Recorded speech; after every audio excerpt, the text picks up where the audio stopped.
Achieve this stunning concrete using Portico concrete paver stain in goldenrod color. Step 1. Surface preparation. Mix 4 ounces of Proclean degreaser with 1 gallon of water. Shake the gallon of degreaser until mixed.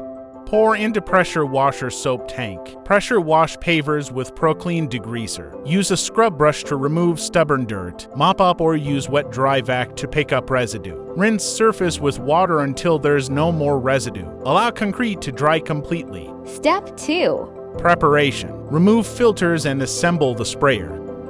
Shake Portico before pouring in the sprayer.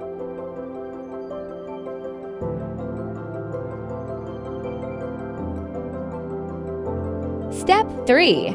Application. Spray to coats in circular motions with overlaps. Shake the sprayer from side to side often. Allow to dry for 8+ hours. Before. After. This is what it looks like when stained. The color will pop when sealer is applied. Step 4. Seal and protect finish. Apply to thin coats of sealer. Wait 8 to 12 hours between coats. Stained. Sealed. Wow, look at that color!